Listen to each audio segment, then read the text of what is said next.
That feeling when your insurance deductible goes back to zero and then you find out your medication is really expensive. Oh boy. Well, I counted 28 robins in the yard this morning, a harbinger of spring, or in my case, more gosh darned rain. Yeah, I never even take my galoshes off anymore. At least they keep my shins warm. Galoshes can go to hell. Have such a good day.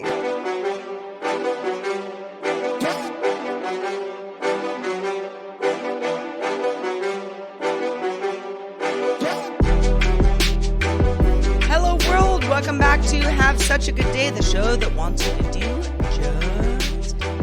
Hey everybody, how you doing today? Episode 185 in the house. Are you having such a good one? Are you having such a good day? Well, I certainly am, Heather. I'm actually sort of lying. I'm not having such a good day. I'm having like an okay day. Yeah, I hear you, but I think, sister. you know, we can, you know, be we can try. I mean, we can put our best foot forward. Right. I mean, we may trip and fall on our faces, but I know I actually today's a little better than yesterday, Sarah.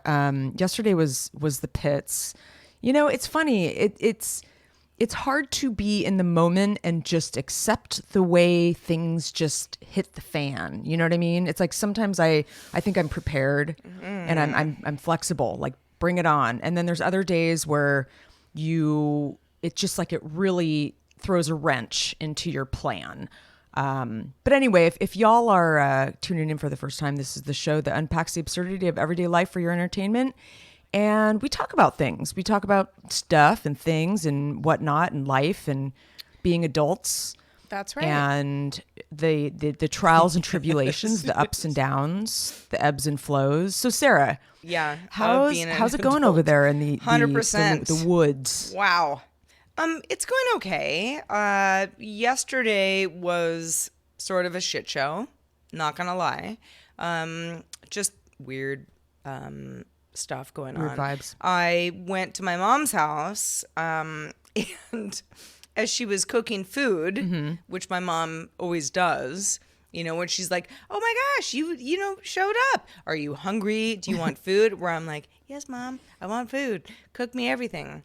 She cut herself, and she's fine. But at the time, we were sort of like, are you going to be, like, do we have to go to the ER? You might need stitches. Oh, no. Was it a dull knife or a sharp knife? I don't know, Heather. I mean, it was probably a you know, she was just getting too callous with, you know, with the knives. But yeah, everything's fine now, but it wasn't super great 24 hours ago. So, you know, man. I'm sorry, Mom. Oh, I hope she's okay. And is she, so no stitches. She didn't need stitches and No. It's looking okay. At first we were like, the blood is flowing. We have to go to the ER. And then it was like, okay, wrap it. Let's, you know, think about this for 5 minutes. Are we really going to the ER right now? And then it kind of turned into, okay, we're okay. Talk about having to be on your toes. I mean, you know, I worry about the dull knives. I mean, you know, people say that. They say, you know, it's funny. We try to get our knives sharpened because most of our knives are very dull. And that's the time that you can really cut yourself. But I'm hurt yourself. But I'm like, the sharp knives are really sharp though. And you barely, you know, I have a couple really sharp knives and I mean, you barely like skim your skin and it'll cut you. So I'm like, it almost doesn't make a lot of sense. I mean, I get that, you know, you're kind of pushing harder on the dull knife and, you know, there's more danger involved, dangerousness potential. But a sharp knife is pretty dangerous too. Yeah. Very much so. You know, let this be, you know, PSA to all people who like to cook in their home. And just say, you know, just, you know, remember that you're holding a weapon. And so when you're cutting that cabbage, you know, just take a breath.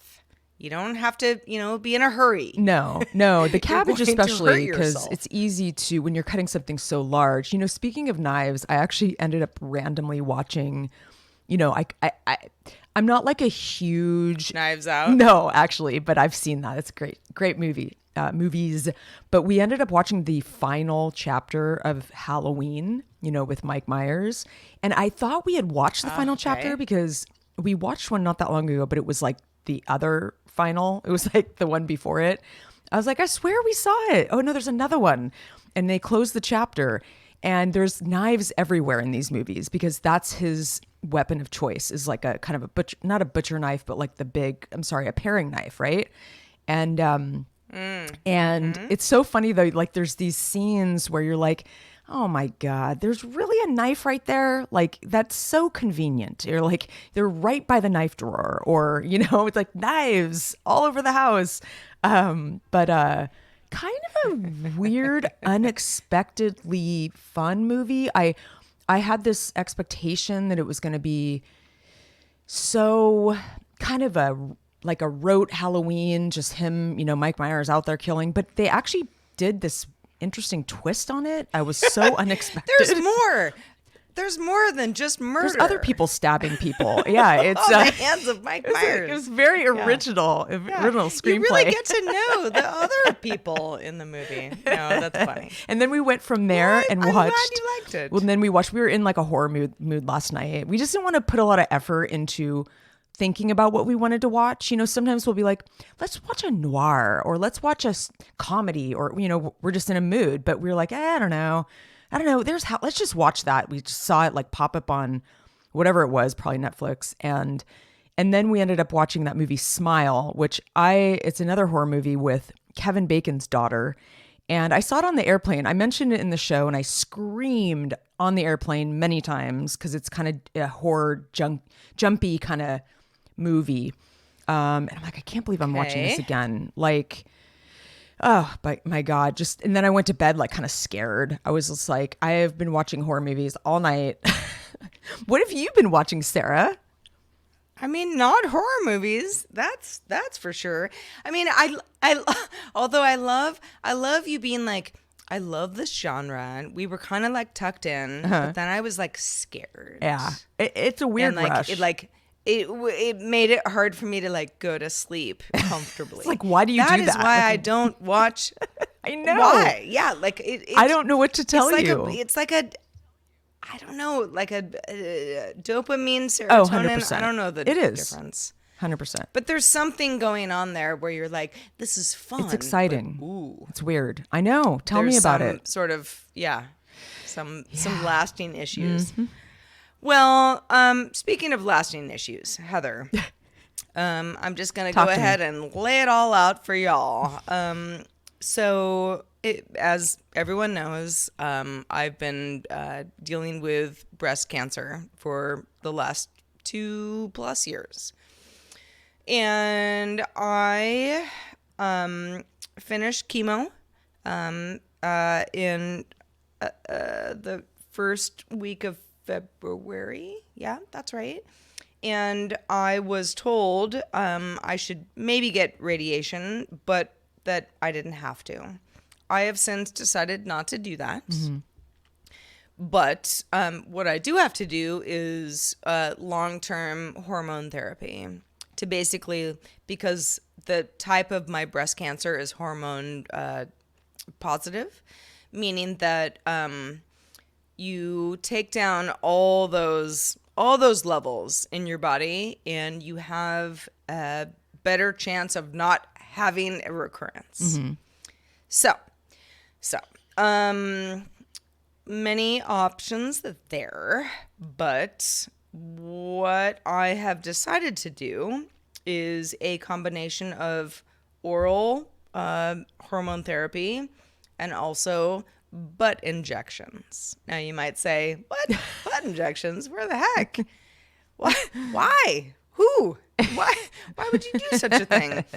Well, so this is quite personal, but I am, because of chemo, I am now in menopause, but my body might come back from menopause, and what the drugs need is for me to stay in menopause.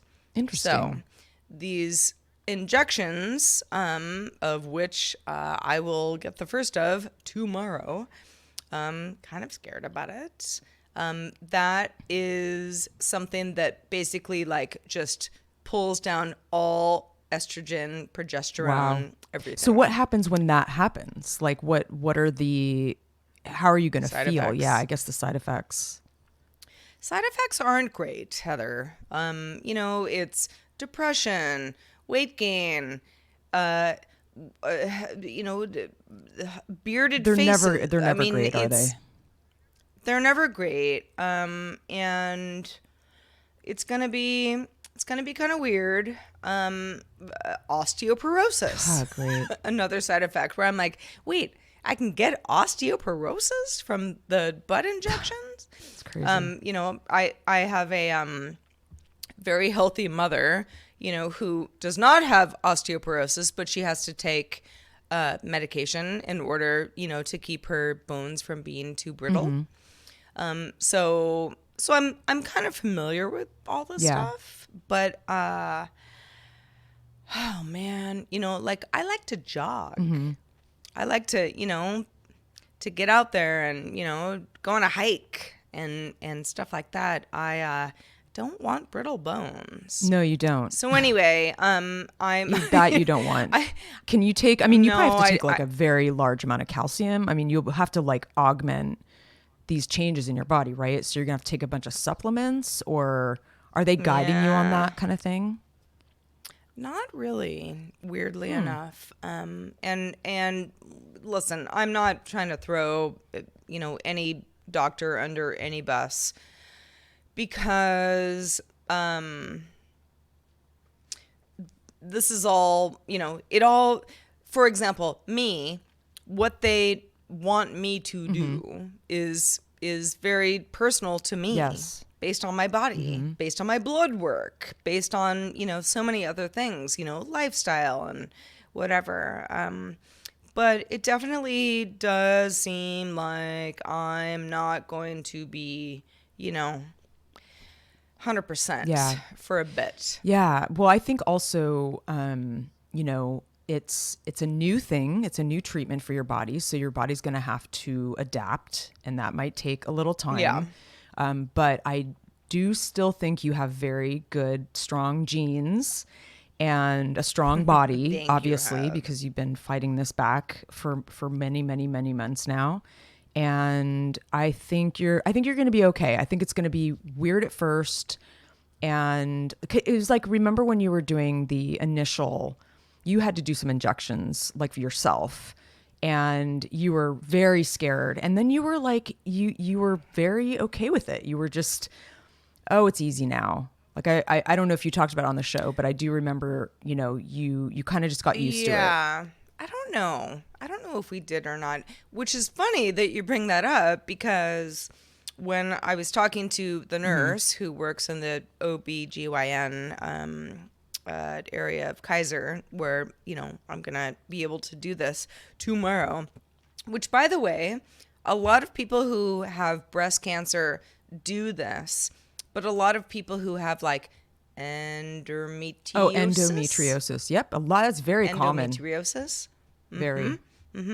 This drug is used for a variety of Yeah. things, in order to make the woman's lady parts as happy as possible.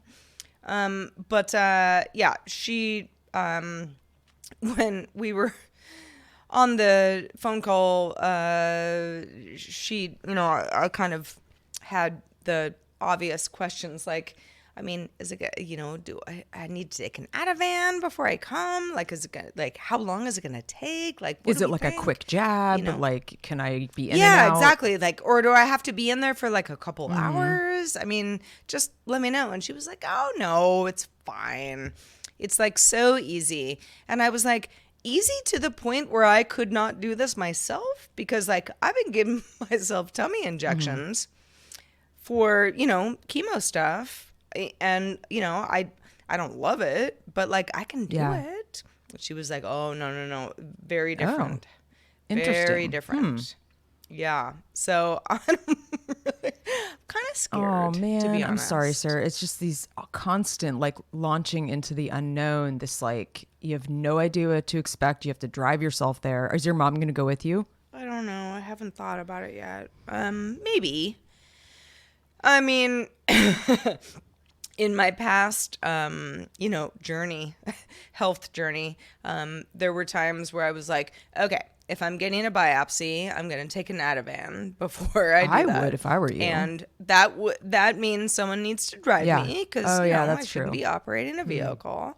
And, even though I feel like fine, still. So I don't know. I don't know. Yeah, it's really funny you mentioned the Ativan. I think that I may have driven a short spell. Like I took a half once to do, it was like some kind of blood test or whatever. And I remember being like, oh, yeah, maybe I shouldn't be operating a vehicle. I mean, it was a half, Heather but I know, Frank. gosh. Yeah. Well, anyway, we'll be thinking about Live you. and learn, Live and right? learn, indeed. And we'll be thinking about you tomorrow. And Thank you. as always. And It'll probably be I think you'll be fine. You're tougher than you give yourself it's- credit for. Yeah, well, yes and no, but thank you. I appreciate that. No So, problem. Heather, enough about me. What's been going on? What's been going on since we saw you last? Gosh, what hasn't been going on, Sarah? I don't know. I feel like I am constantly hustling throughout the day to get everything done all the time, and it's kind of exhausting. And I think part of it is the fact that I did have to submit my taxes for the business on Friday. It wasn't that big of a deal. It was just a lot of prep and like I had to like really use my brain, like I had to go back through and think about some things that we did on the properties. Like, I had to like go back into some files and refresh my memory. And so it kind of took this energy, that I never really, I always forget every year. But then, yeah, just sort of prepping with the fact that I'm actually leaving tomorrow. I'm leaving for a week and a half, which isn't that long. And I'm not even going very far, but it's still, I do feel the strain of just all the prep I have to do. I mean, I've got a stack of mail going out. It's probably like 20 envelopes deep, that I did this morning. And it's like, it just doesn't end. And on Friday at the end of the day, I was just kind of like, okay, I feel accomplished, like I did all this stuff. And then, Saturday rolls around and it turned into like a work day. And to the point where I was just like kind of bummed. I'm like, this just doesn't end, And so obviously that's the reason why I try to take off every couple months. It's important that I get out, get some perspective. I'm running like a pretty tricky business and it's definitely stressful. Yeah. But also, really cool and exciting when I look back on it. But when I'm sort of in it and I'm in the thick of it, it just can be so relentless. But I'm excited to just, get a little perspective, like drive away, look back, and just be maybe proud of what I have done in the last couple months. I feel like I know everyone's like, well, you just went to Mexico a couple months ago. And I did. But, I got to tell you, it feels like a very long time ago that I did that. It's been a long couple months I think part of it is the weather. I've been talking about this a lot on the show, but it's been a long winter for a lot of people. And I think that's made it feel like a little heavier. But on a lighter note, I've been wondering, is the internet or are you people bored out there? Because so that Succession purse joke, all y'all who are watching the HBO show Succession know what I'm talking about. If you're on the second or you're on the last season, I'm not spoiling anything. It was funny, but I feel like the internet needs to calm down a little bit. It's like this, I feel like, maybe the internet is bored. Also, people are going nuts for this Gwyneth Paltrow trial. And yes, it was weird. And there were some weird, funny scenes, but it wasn't that great. I mean, geez, like, I just feel like it's like, yeah, maybe we just need a little more entertainment in our lives. But as I mentioned, and, we talk about galoshes a lot in the earlier part of the show. We're galoshes crazy. But I would like to state for the record that I'm over galoshes. There, I said it. People change. I am changing. I am hitting the road, and I'm not bringing my galoshes with me. I put them away. In fact, I put away all the kind of warmer sweaters, like my wool, my alt wool, whatever, that kind of thing, where it's like on the coldest days, I need those, and I wear multiple layers. I put those away in a bin because I'm just tired of them. I'm tired of wearing them. I'm packing, sunnier clothing. And so I'm heading down to your neck of the woods, Sarah, Calistoga. Not to blow up my own spot, but it's a small town in wine country. Yeah, why not just invite everyone to Let your me tell you hotel room, the Heather? exact number of my hotel room. No, I'm actually I'm meeting with my sister, and I kind of had to like tell her, because she tends to, she's not as involved with the business, but she's because she lives in Santa Cruz, but she totally helps with the business when she can. And we're pretty much in business together, but she kind of tends to bring the business to the pleasure a lot. And I'm like, I kind of had to like lay down the groundwork. I'm like, Being like we have to have pleasure yeah, only. it was kind of like, exactly. It was like, I had to like literally say, cause she was like, well, can we make these calls and do this troubleshooting? It was like problem solving. I could use your diplomacy, blah, blah, blah. It's like, no. And usually I'm like, of course I'll help you. I'm always helpful. No, I have to put my foot down. Yeah. I am not, I really need this. I need a couple days. But granted, I'm sure we're going to talk about business. It's not like I don't want to talk about it. It's just, Yeah. So yeah, I've got some audiobooks. And for y'all out there, it seemed like the reading subject matter over the last couple episodes has been very popular with our listeners. And I'm Indeed. actually, I may circle back and talk on a later episode about this book that I'm reading that's wonderful. And I recommend it to you, Sarah, and all y'all out there who are exploring life and the quote unquote unsung sisterhood of women living without children today. And it's so refreshing.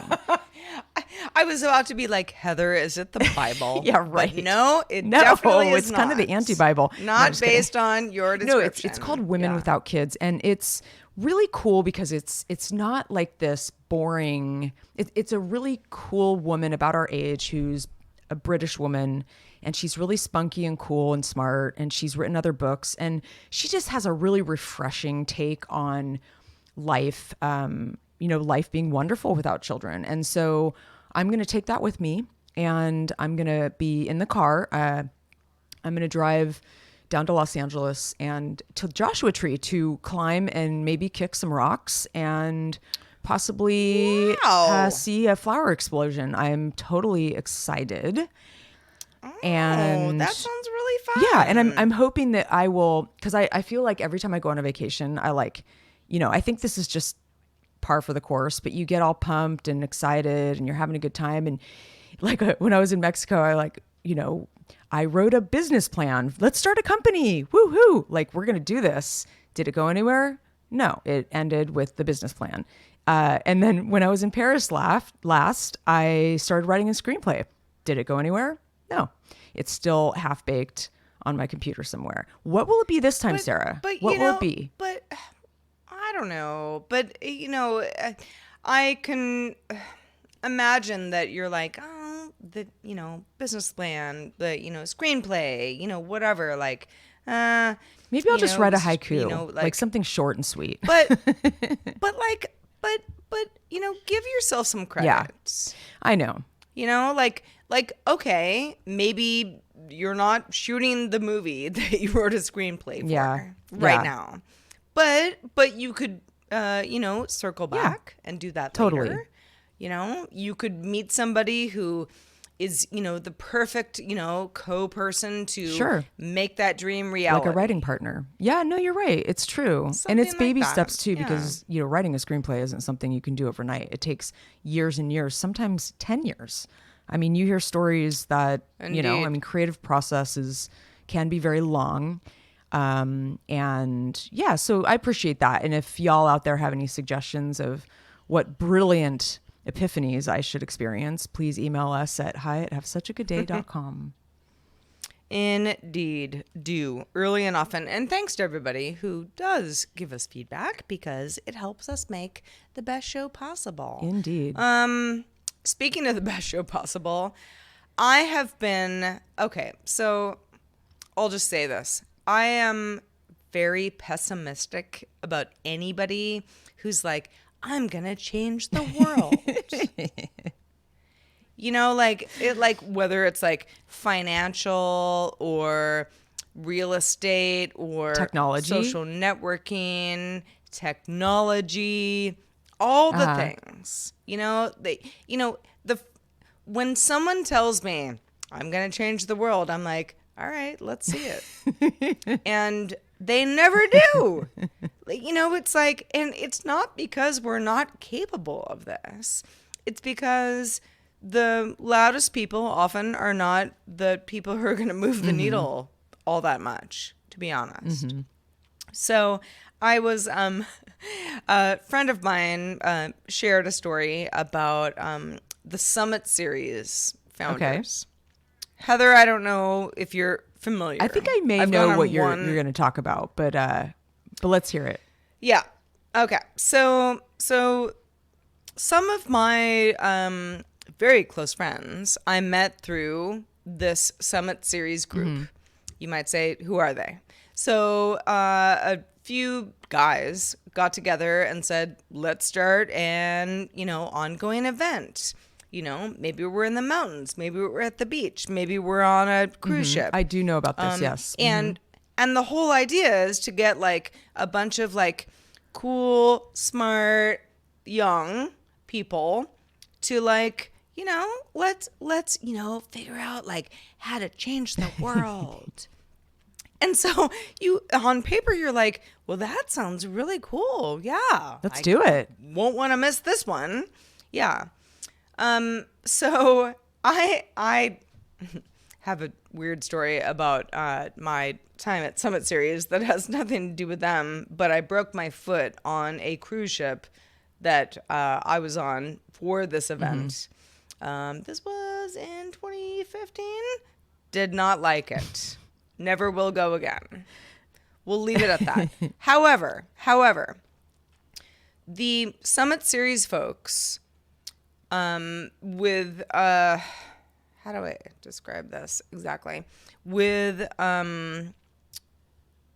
money from a variety of people who also thought it was a good idea, bought a plot of land in Utah for $40 million in 2013, with the idea that, all the Illuminati, we're all going to come here. We're all going to live here, at least part-time.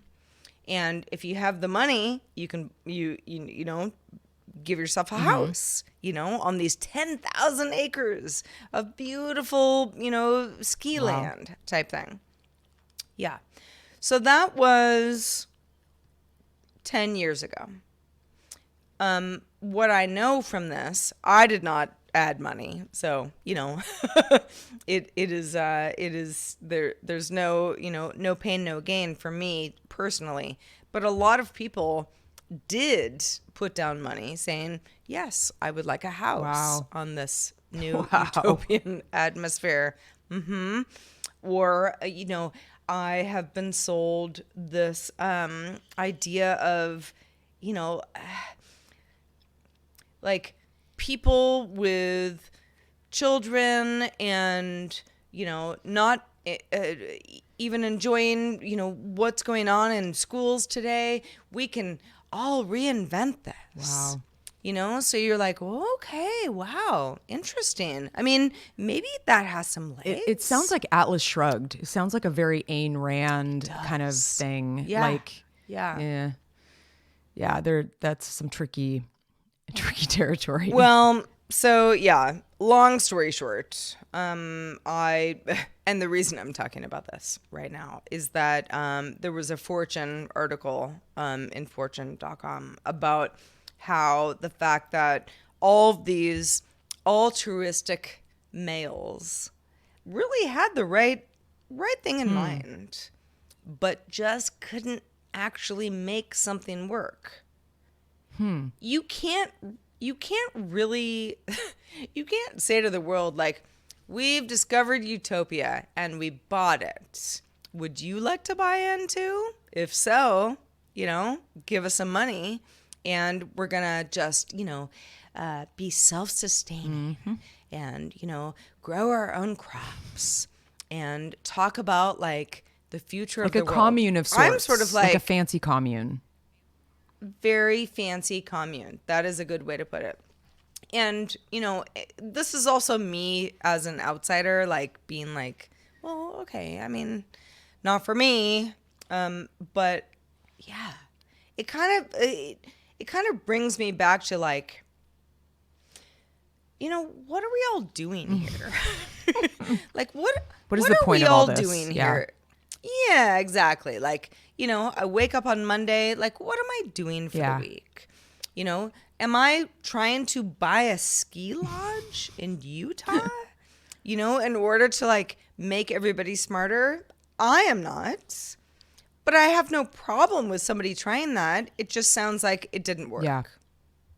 Yeah, I mean, I think God, I actually really loved the book Atlas Shrugged, but it definitely, that Ayn Rand is a bit controversial, and this whole idea of this utopia, that a specific type of person starts, and I think the question really is, and some of those people maybe can't hang out with other people who don't do a similar thing and try to, save the world every day.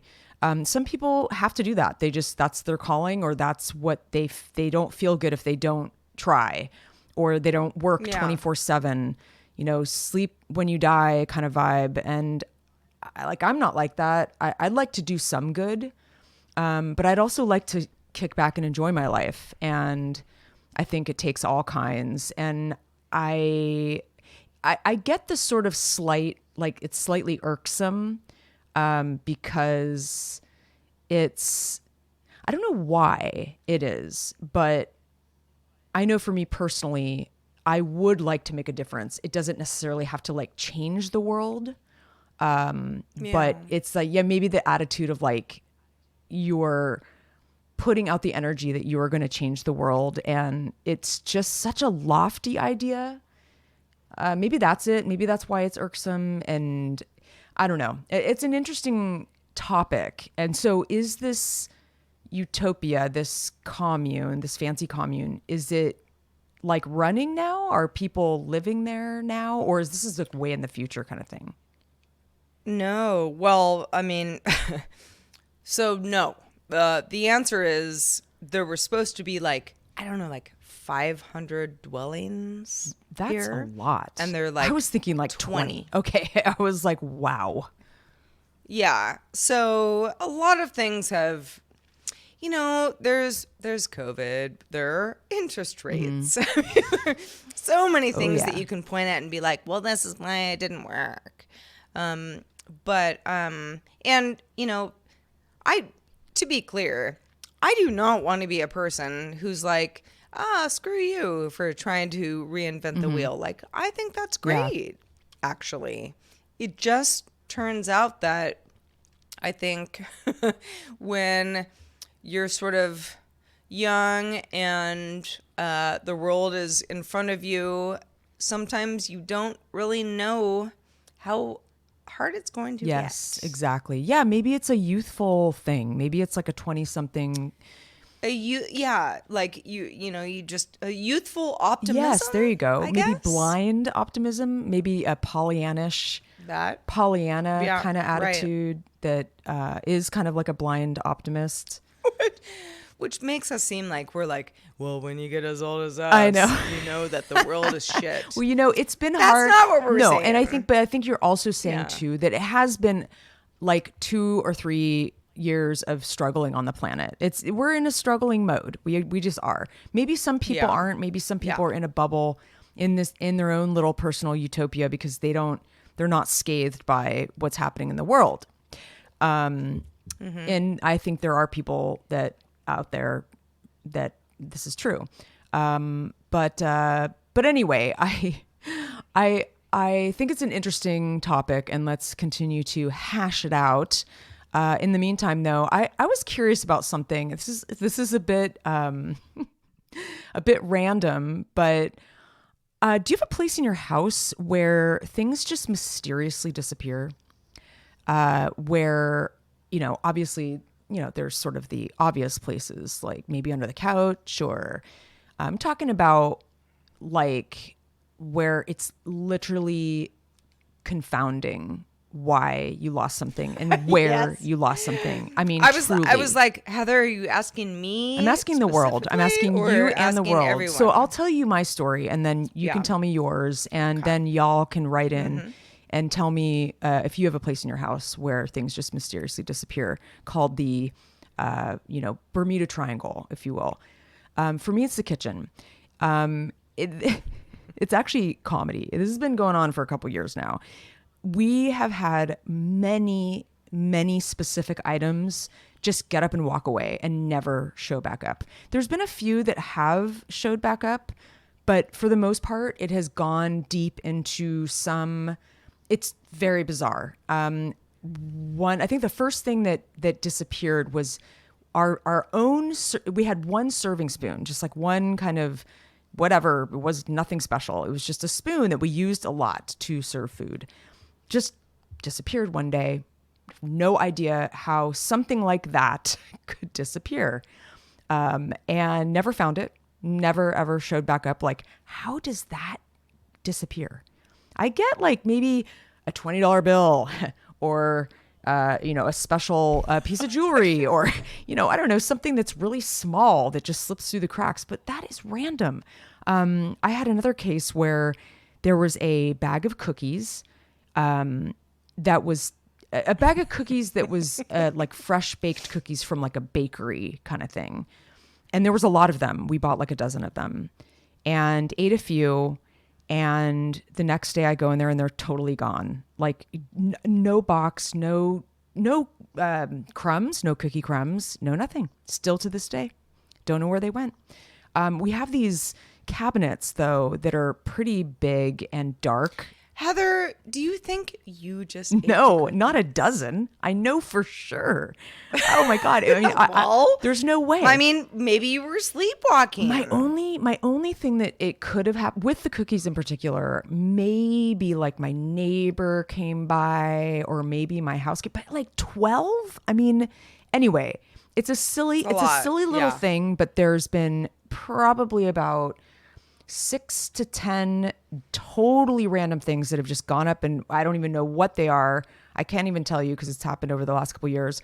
I'd like to know if y'all out there have this particular space in your house where, and I know there's those things too that, Sarah and I, we talk about this where it's like something important and you have to squirrel it away somewhere important so that you don't forget.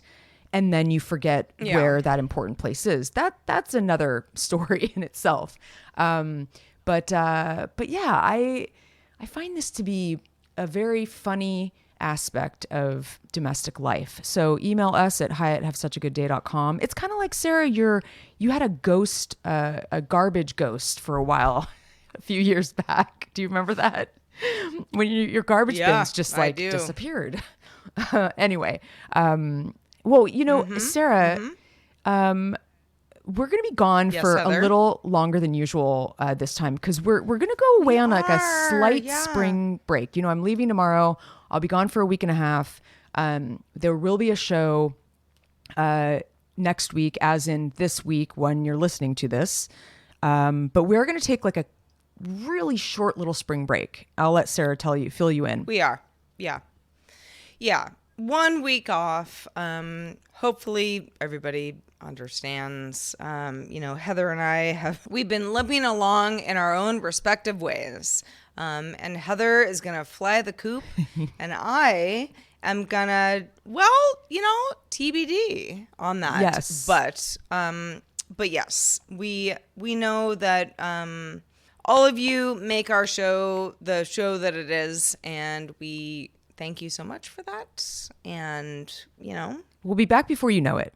in a flash in the pan, or a snap of the fingers, or a click of the what heels. What does a flash in the pan mean? Well, a flash in the pan, maybe I'm not using it in the right way, but it's like when say like an idea that you're like, oh, this is such a great idea, I'm gonna and then it's like gone before you know it. It's a flash in the pan. It was just, it's such a funny expression though. Yeah. Why a pan? Why couldn't it be a flash? Right. On the hand. A flash pan? A flash in the mind. A flash in the eye. Yeah. Why a pan? You're like, yeah, a flash in the eye. That would make more sense. Well, Heather, before we get out of here, would you like to read an email that a fun emailer I thought you would never ask. I would love to. I would just love it. Yes. Okay. I'm not going to blow up your spot, but JF is the initials of the wonderful person who emails us from time to time and is very smart and very astute. And I really enjoy his emails.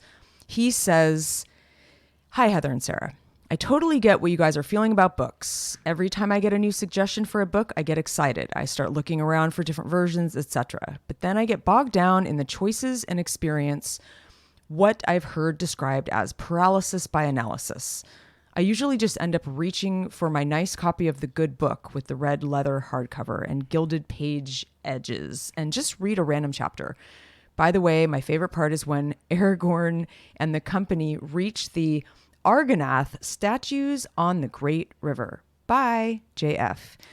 There's a couple things I wanted to mention, and then I know you're gonna have to say something. Me too.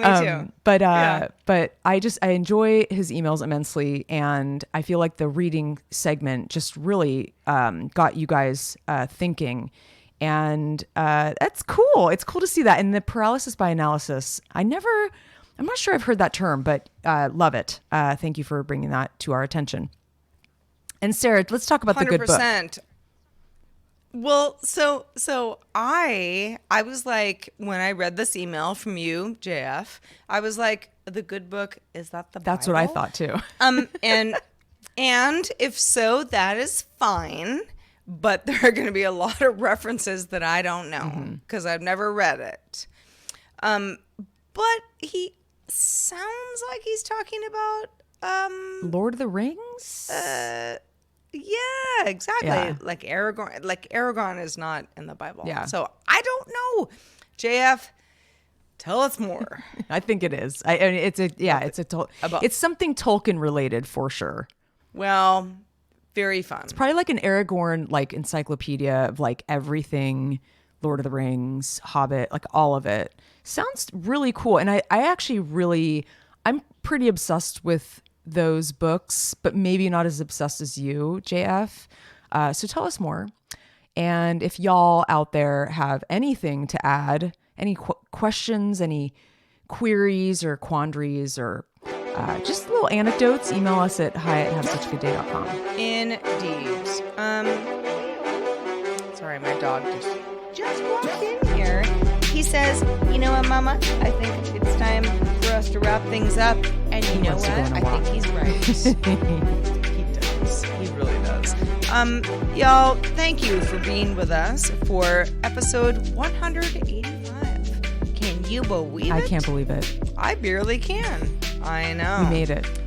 Heather and I will be off next week. Then we'll be back. Exactly. Like a flash in the old pan. We like to call this our spring break, Easter break, if you will. So, in the meantime, if you have fun stuff to send to us, please do. Until next time, I will remain Sarah. And I will be Heather forever. I promise. Have such a good day. Ciao, ciao.